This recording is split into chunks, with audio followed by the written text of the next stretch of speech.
Hi, I'm Kathryn Allamong Jacob. So I grew up to become a historian. I write about US cultural history from the Civil War through the Gilded Age. One of my books is about Civil War monuments in Washington, but I'm interested in monuments more broadly. It's not so much the art and artists that interest me, it's memory. Each monument is a memorial, from the Latin memorialis, to serve as a reminder. Each one seeks to embody a memory and to convey that memory to future generations. The men and women who raised Civil War monuments clearly understood this link between monuments and memory. The motto of the North Carolina Monument Association was, "A land without monuments is a land without memories." The colonists who pulled down a statue of George III in New York at the start of the American Revolution understood the power of monuments. And so did the citizens of the former Soviet Union and of Iraq, who pulled down statues of Lenin and Saddam Hussein. A group in Boston beheaded Christopher Columbus last year. It's abundantly clear that the contemporary debates over statues of slaveholders and monuments to the Confederacy, that those who embrace them and decry them know their power.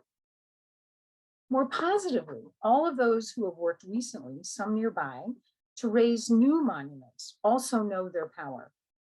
There's the sculpture in Bedford, the Minuteman, called the Patriot. It's all action and movement, and it was erected in 2000 along the Great Road. The Boston Women's Memorial on Commonwealth Avenue, dedicated in 2003, the entwined hands of Dr. Martin Luther King Jr. and Coretta Scott King that will arise on Boston Commons soon, and in the right here and now, the efforts of Lex Seher to embody the contributions of the women of Lexington in a public monument. The high stakes for which they were playing have been clear to the proponents and opponents of monuments. Their statues were, and they very much are, more than the sum of their metal and stone parts. Each one carries a heavy load of invisible ideological baggage. Public monuments constitute serious cultural authority.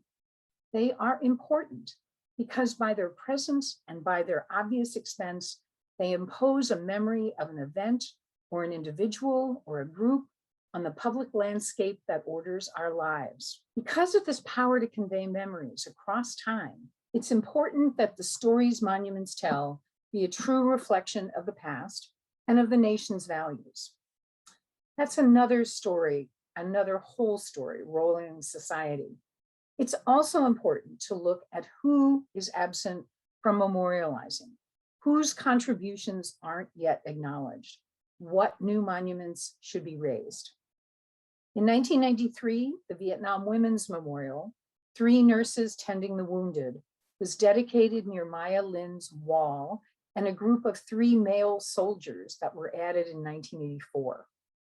In 1998, the African American Civil War Memorial, honoring the more than 200,000 US colored troops, was dedicated in Washington.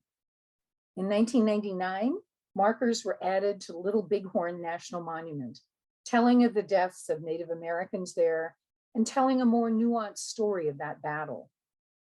Memorials at Harvard and other universities now tell of Native American students and tell of the importance of the legacy of slavery in their pasts.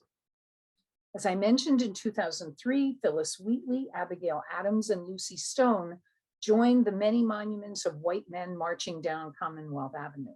Until last year, there were 30+ memorials to real-life men in Central Park, and only 3 to women, all fictional. Alice in Wonderland, Juliet with Romeo, and Mother Goose. The suffrage monument featuring Sojourner Truth, Susan B. Anthony, and Elizabeth Cady Stanton was dedicated in Central Park last August on the 100th anniversary of the passage of the 19th Amendment.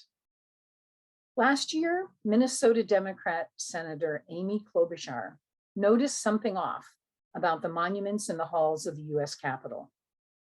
You don't have to be a PhD to walk around here and think, they're all men. That's just wrong, Klobuchar said. Actually, it's not quite all. The Capitol has 266 sculptures, honoring notable figures in history. 14 of them are women. So Klobuchar and a bipartisan group of lawmakers are joining forces to change that and to make art in the nation's capital reflect the diversity of the nation's people.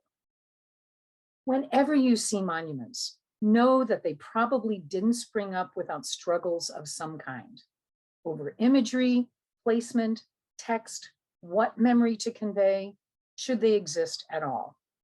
The power of those monuments to validate experience and shape the collective memory rested in the hearts of efforts then and efforts now, like Lex Seaver, to raise new monuments. Keep in mind that public monuments weave an intricate web of remembrance. At the 1903 dedication of a memorial to General William Tecumseh Sherman in Washington, one orator summed up the raison d'etre of all memorials for his audience and for us. The statues of the world, he told them, are the silent historians.